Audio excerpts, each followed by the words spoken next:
Good evening class. कल हम लोगों ने क्या पढ़ा था? Tissue formation. आज का जो क्लास है वो क्या है? Tissue repair. सो हम देखेंगे कैसे टिश्यू रिपेयर है, क्या होता है टिश्यू रिपेयर, डिटेल्स में हम देखते हैं। तो today is my topic tissue repair. So first one, introduction. Tissue repair is the body response to injury in an attempt to restore normal structure and functions, not junction functions, by living tissue. क्या है कि tissue repair जो होता है वो क्या है कि जो एक ये बॉडी रिस्पॉन्स होती है अगेंस्ट इंजरी एंड ट्रॉमा। मतलब क्या होता है कि जो टिश्यू रिपेयरमेंट है उसमें क्या होता है कि हमारी बॉडी रिस्पॉन्स करती है। अगर हमारी सेल इंजर्ड है या ट्रॉमेटिक है तो उस केस में क्या होती है, हमारी बॉडी रिस्पॉन्स करती है, मतलब restore normal structure and function by living tissue.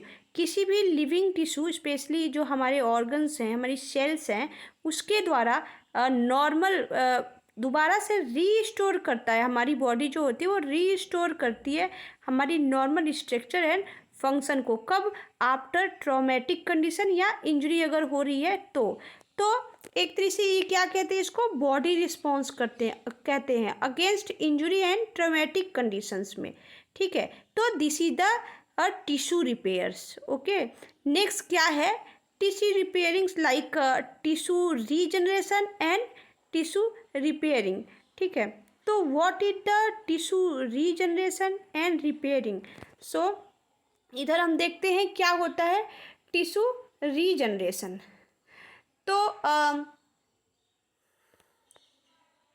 Healing take place by the proliferation of the surrounding undamaged specialised cell. Means जो टिश्यू रीजनरेशन है उसमें क्या होता है, जो हीलिंग प्रोसेस होती है वो किसके द्वारा होती है? Proliferation of the surrounding undamaged specialised cell. जो मान लो किसी सेल में पर्टिकुलर डैमेज हुआ है, ठीक है, तो जो सराउंडिंग सेल्स हैं जो अनडैमेज हैं उसके द्वारा क्या होता है? प्रोलिफरेट होता है, मतलब दोबारा से न्यू सेल्स फॉर्म होते हैं। ठीक है, नेक्स्ट क्या है? रिपेयरिंग। रिपेयरिंग क्या होता है? रिपेयरिंग क्या है? Healing take place by the formation of granulation tissue. ठीक है, इसमें क्या होता है कि जो हीलिंग जो है, ठीक है, किसकी? टिश्यू की। ठीक है, वो कैसे होता है? Formation of granulation tissue. ठीक है, जैसे कि उसके जो न्यू ब्लड वेसल्स जो होते हैं उसमें देखने को मिलते हैं पिंक कलर के जो भी ग्रेनुलेशन होते हैं, जैसे पिंक कलर के वहाँ पे स्किन आ जाएंगे, ऐसे चेंजेस देखने को मिलेंगे। ठीक है, नेक्स्ट क्या है कि it is the result in किसमें? रीजनरेशन में है कि it is the result in complete restoration of the original tissue. तो क्या है, हमारी जो बॉडी है, मतलब जब आफ्टर ट्रॉमेटिक कंडीशन या इंजरी की कंडीशन के बाद क्या होता है? रीजनरेट करती है, रीस्टोर करती है अपनी पुराने नॉर्मल कंडीशंस को। और ओरिजिनल टिश्यू जो रियल टिश्यू है, मतलब जो विदाउट इंजर्ड है, ऐसे टिश्यू को क्या करती है? रीस्टोर करती है। और रिपेयरिंग में क्या है? It is the result of in fibrous and scar tissue.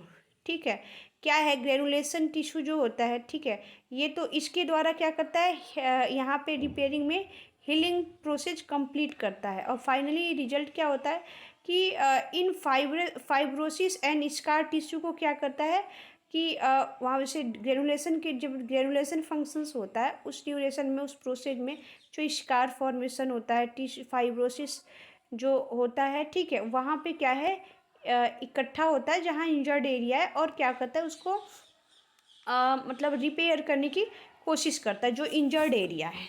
ठीक है, तो this is the regeneration and repairing. So next क्या है, अब हम डिटेल में पढ़ेंगे रीजनरेशन क्या होता है। तो रीजनरेशन जो होता है वो क्या है? It depend upon the dividing ability of parenchymal cell. अब पहले सबसे पहले हम ये देखते हैं कि टिश्यू रिपेयर बेसिकली होता क्या है। ठीक, तो मैंने तो आपको बता दिया कि ये हमारी बॉडी की एक रिस्पॉन्स होती है जो कि अगेंस्ट इंजरी कंडीशन या ट्रॉमा के कंडीशन में देखने को मिलती है। ठीक है, लेकिन क्या है कि अब कैसे हमारी सेल होती है, जो सेल में जो मेन होता है उसे हम परनकाइमल सेल्स कहते हैं, लेकिन जो परनकाइमल सेल उसके जो नियर बाई है, जो छोटे छोटे सेल्स है, उसको स्ट्रोमा कहते हैं। ठीक है, तो ये रीजनरेशन है वो डिपेंड करता है कि जो जहाँ पे इंजर्ड है, ठीक है, वो वहाँ की जो एबिलिटी है, परनकाइमल सेल की जो एबिलिटी है, डिवाइडिंग एबिलिटी, वो कितनी है। ठीक है, क्या वो रिस्टोर कर सकती है कि नहीं, उस पर डिपेंड करता है। दूसरा, under the constant regulatory control of their cell cycle. ठीक है, जैसे जो हमारी सेल साइकिल की प्रोसेस है लाइक माइटोसिस, ठीक है, वो क्या है कि वो क्या उसके कंट्रोल में है कि नहीं, वो मतलब एक टाइम ड्यूरेशन के अंदर जो डैमेज टिश्यू है उसको रीस्टोर कर सकता है कि नहीं। ठीक है, उस पर भी डिपेंड करता है। Not all cell of the body divide at the same place. ठीक है, क्या है कि जरूरी नहीं है, not all cell of the body divide at the same place. ठीक है, जरूरी नहीं है कि वो जो बॉडी है वो डिवाइड हुआ है और सेम प्लेस पे ही हो तभी वो रिस्टोर करेगा। ठीक है, सम स्लो डिवाइडिंग, कुछ एरिया भी ऐसी है बहुत धीरे धीरे, मतलब जरूरी नहीं है कि सब इक्वल फॉर्म में वहाँ पर रीस्टोर हो रहा है या रीजनरेशन हो रहा है सेल का। कभी कभी क्या होता है, समटाइम्स स्लोली डिवाइडिंग होता है। ठीक है, मतलब dividing in the sense restore, मतलब कि जिस पर्टिकुलर डिवाइड होके न्यू सेल बनना।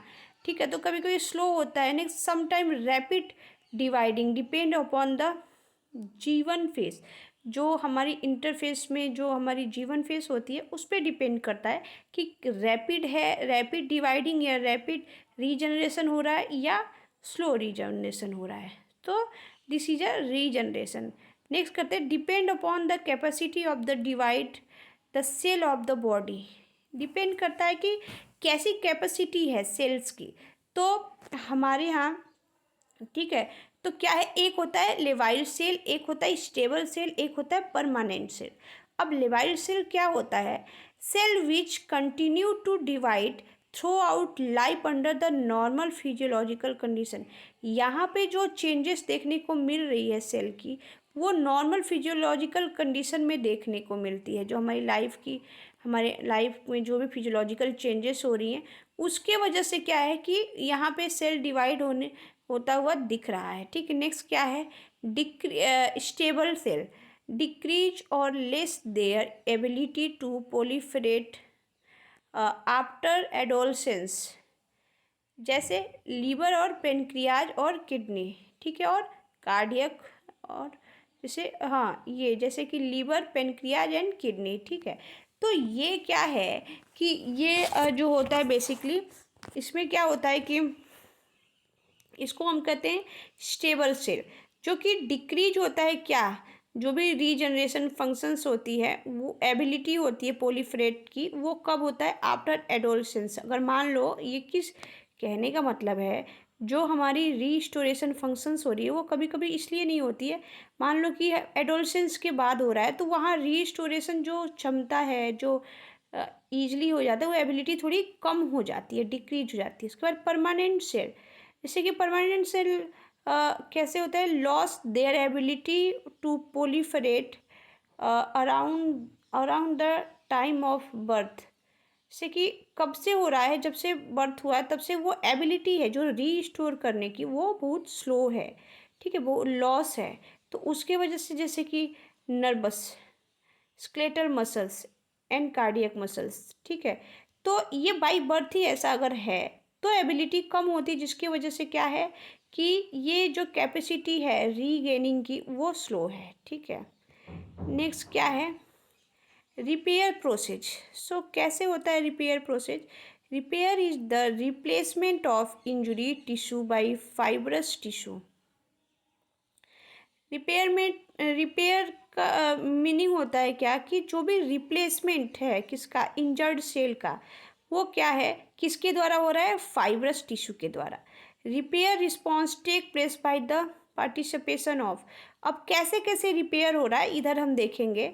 तो इसमें कौन कौन सा सेल इंक्लूड होता है, जो भी इंजर्ड सेल है उसको ठीक करने में या रीस्टोर करने में। मेसेनकाइमल सेल हो गया, उसका कनेक्टिव टिश्यू हो गया, स्टेम सेल्स हो गया, फाइब्रोसाइट्स हो गया, हिस्टोसाइट्स हो गया, इंडोथीलियंस हो गया, मैक्रोफेजेस हो गया, प्लेटलेट्स हो गया, parenchymal cell of the injured organ. तो ये सारे हैं जो वो अपना इम्पॉर्टेंट रोल प्ले करते हैं ड्यूरिंग सेल रिपेयरमेंट या टिश्यू रिपेयरमेंट। नेक्स्ट क्या है, प्रोसेज। अब कैसे होता है प्रोसेज? सबसे पहले होता है ग्रेनुलेशन टिश्यू फॉर्मेशन, नेक्स्ट होता है वुंड कॉन्ट्रैक्शन एंड स्ट्रेंथ। तो सबसे पहले हम पढ़ेंगे granulation tissue formation. The term granulation tissue derive it's name from slightly granular and pink appears of tissue. ठीक है, इसमें क्या होता है, जो granulation tissue derive it's name from slightly granular and pink appearance of tissue.